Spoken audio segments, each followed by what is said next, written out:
personal finance, I'd like to introduce you to a gem. I'm sure most of you have already read it. It's a book called Quit Like a Millionaire by Kristy, Shen and Bryce Leung. Originally from China, they're Canadians, and their experience is very much North American, and they talk about money as a platform in the northern part of the United States. So what I liked about the book was I have my cheat sheet here.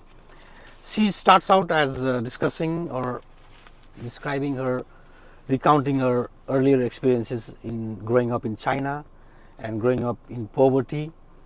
I'm an immigrant, and I could certainly relate to that, coming from the Indian subcontinent.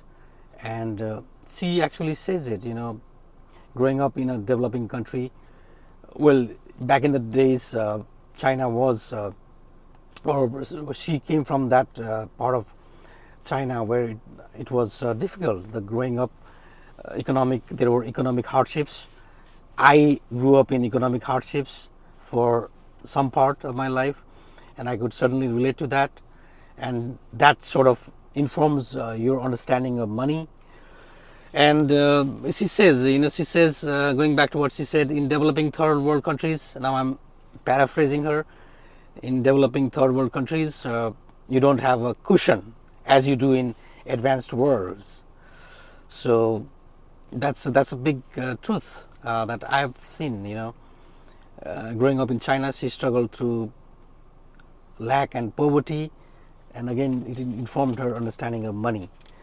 So tips and tricks: eliminate baseline costs, eliminate things like bank fee, no cable packages that you don't need, that you don't use, expense cuts. Like she explains how she should jog to work. Why? Because car payments are one of the most one of bigger payments in the United States. Car payments, house payments, they are the two big ones. So she actually goes in detail to, and that's also the highlight of the book, going in detail about how you might not need a house, or how house might not be an asset for that matter, and how car payments are like, it's her words, money sinks. Car payments.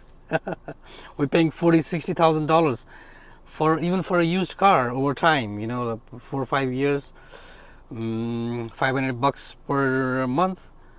And they are part of my experience as well, being an American dad, being a head of an American household, and co-head of an American household, and a family man. These things have come into being in my own life too. Over time, in 5-6 years, you're paying like $50,000-$60,000 for a car. House. She says your house is not an investment. Why? You'd like to assume that it's a 6% return on investment on a house, annual rate 6%.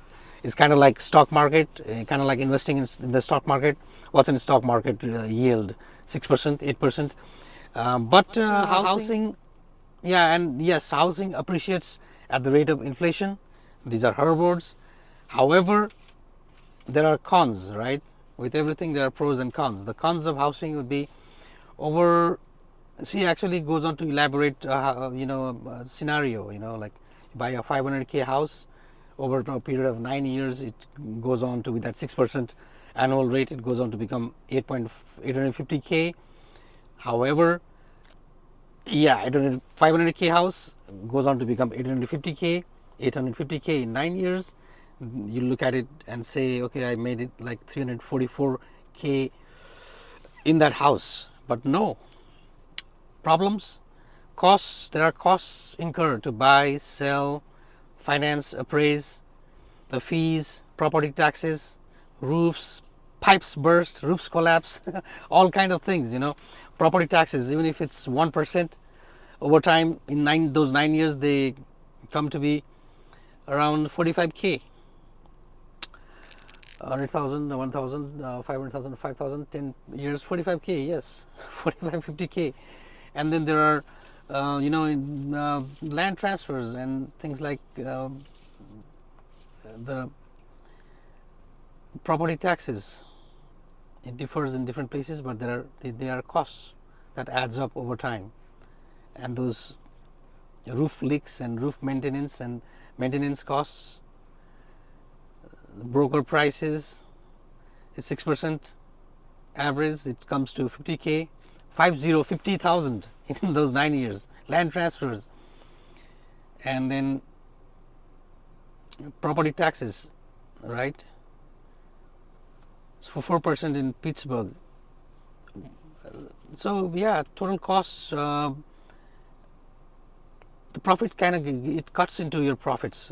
So your actual profits are not 344K on a 500K house over those over the period of 9 years.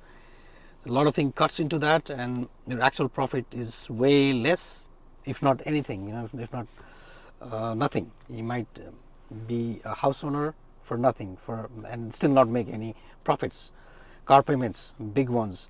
And she also gives you practical tips to save money through travel hacking, and so many different ideas. There are all tips in the book. It's a good book. I always love referring back to this book, Quit Like a Millionaire. Kristy, Shen and Bryce Leung. I also followed their YouTube interviews, and one of my favorite personal finance writers, coaches. Thank you. Get this book and share your thoughts.